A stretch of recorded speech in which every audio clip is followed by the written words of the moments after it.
foolish, Outman. You best white legs you think. By my spear, you die!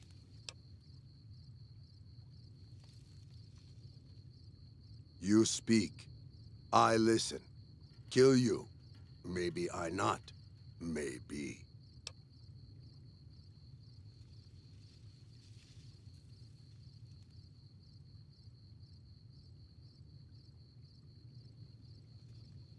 We leave, but always fight. White legs, we strong warriors for Caesar.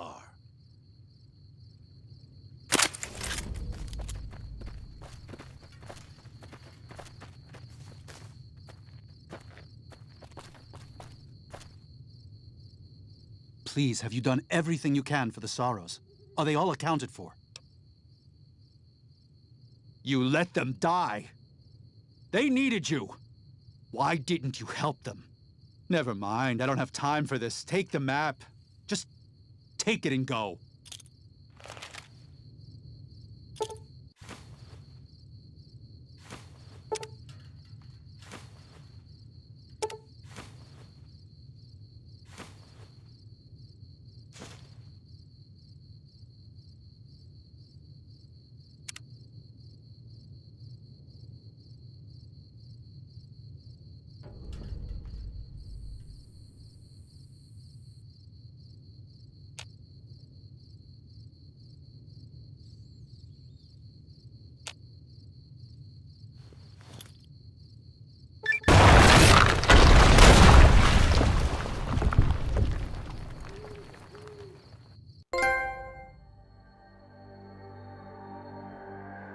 And so it was that the conflict between the New Canaanites and the Whitelegs was finally resolved. The courier's involvement had tipped the scale, shifting the fragile balance of power.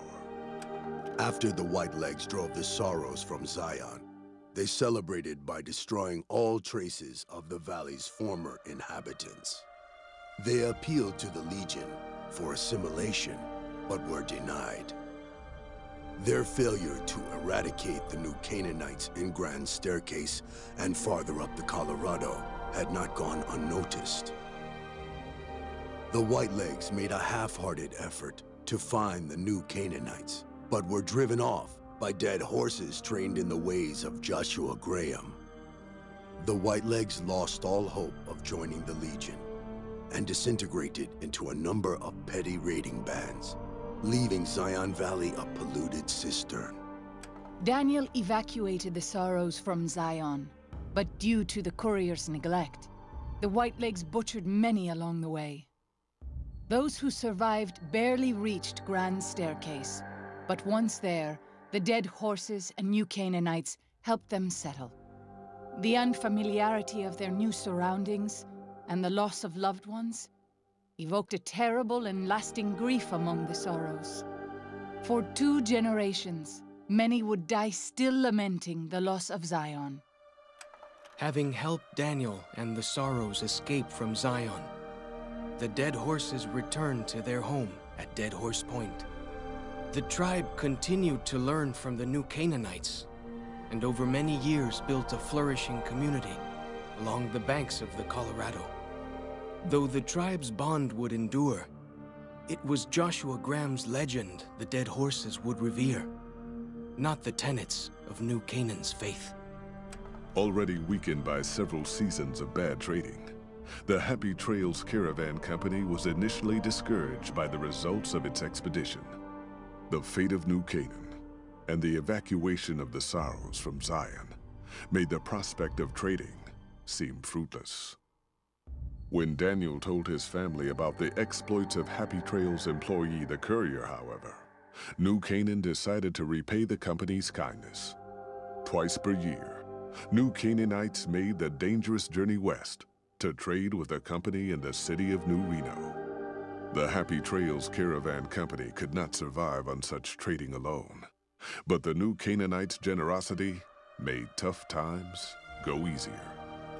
Waking Cloud turned bitter and resentful toward Daniel and the New Canaanites when she learned her husband's death had been concealed from her. She poisoned some of her tribe against New Canaanite teachings making relations between the groups difficult from time to time. After leading the Sorrows from their home in Zion to safety in Grand Staircase, Daniel continued to wonder if he'd made the right choice. He spent his life evangelizing the beliefs of his people to a new generation of young men and women, as his ancestors had for centuries before him. He was happy with his family, but for the rest of his life, there were nights when he awoke with sadness to find he had been dreaming of Zion. And with that, the courier walked out of the history of the tribes of Zion and back to the gathering storm of the Mojave Wasteland.